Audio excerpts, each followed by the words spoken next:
నమస్కారం అండి. వైసీపీ నాయకులు గానీ లేని కొంతమంది వైసీపీ వాళ్ళు పవన్ కళ్యాణ్ గారు ఒంట్లో లేకపోతే ఆపరేషన్ చేయడానికి సర్జరీ చేయడానికి ముంబై వెళ్ళి ప్రభుత్వ డబ్బును ఖర్చు పెడుతున్నారు అనవసరంగా ఆంధ్రప్రదేశ్ చేసుకోవచ్చు అని చెప్పి చాలా విమర్శలు చేస్తున్నారు. అయితే దాని గురించి ఏం చెప్తారు? ఇప్పుడు ఇంత 11 సీట్లు పడిపోయారు అని చెప్పి అందరూ చెప్తుంటే ఎందుకు అనుకున్నా.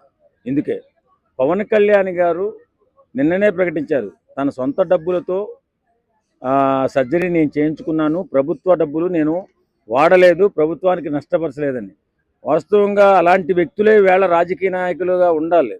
మన మన సేవకులుగా ఉండాలంటే పవన్ కళ్యాణ్ లాంటి వాళ్ళే ఉండాలని చెప్పి అందరూ కూడా శభాష్ పవన్ కళ్యాణ్ గారు ఒక ఉప ముఖ్యమంత్రిగా, మంత్రిగా, ఎమ్మెల్యేగా ఉండి కూడా గవర్నమెంట్ సొమ్ము అంటే ప్రజల సొమ్మును ఖర్చు పెట్టకుండా తన సొంత సొమ్ముతో శస్త్రచికిత్స చేయించుకున్న గొప్ప వ్యక్తి.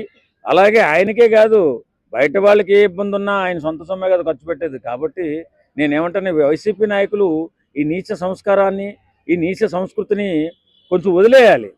ఎందుకంటే గొప్పోళ్ళని గొప్పగా పొగడాలి, మంచోళ్ళని మంచిగా పొగడాలి. అంతేగాని ఇలా నీచుల్లాగా, నికృష్టుల్లాగా, దరిద్రుల్లాగా ఎప్పుడూ కూడా పవన్ కళ్యాణ్కి పడి ఏడుస్తూ ఉచ్చనీచాలు లేకుండా మాట్లాడుతూ ఉంటారు. గవర్నమెంట్ సొమ్ము జగన్మోహన్ రెడ్డి ఎంత విచ్చలవిడిగా ఖర్చు పెట్టాడో అందరికీ తెలుసు.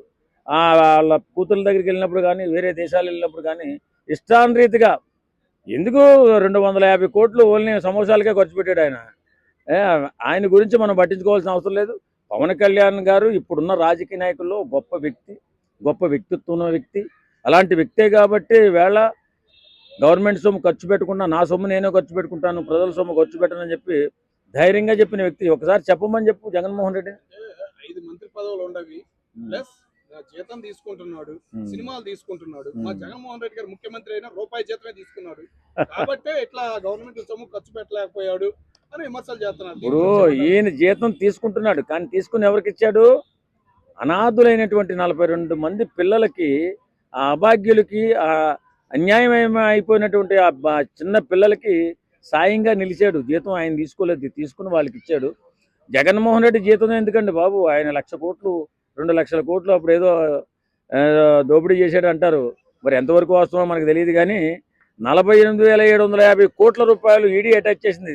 దానికి ఇతను ఆర్థిక నేరస్తుడే అని చెప్పి మనం అనుకోవచ్చు. కానీ ఏదేమైనా ఆయన గురించి మనం పెద్దగా పట్టించుకోవాల్సిన అవసరం లేదు. వేళ పవన్ కళ్యాణ్ గారు చేసిన పని రేపొద్దున్న రాజకీయ నాయకులకి దారి చూపించాలా. అంటే ప్రజల సొమ్ముని మేము తినము, ప్రజల సొమ్ముని మేము, ప్రభుత్వ సొమ్ముని మేము వాడుకోమని చెప్పి ఒక సంప్రదాయాన్ని, ఒక సంస్కారాన్ని తీసుకొచ్చాడు పవన్ కళ్యాణ్ గారు. కాబట్టి ఎవరైనా సరే ఇప్పుడు రాజకీయ నాయకులు వస్తుంటారు, పోతుంటారు. కానీ వచ్చినప్పుడు ప్రజా సొమ్ముని దుర్వినియోగం చేస్తూ, దోపిడీ చేస్తూ దుర్మార్గులుగా మిగిలిపోతారు.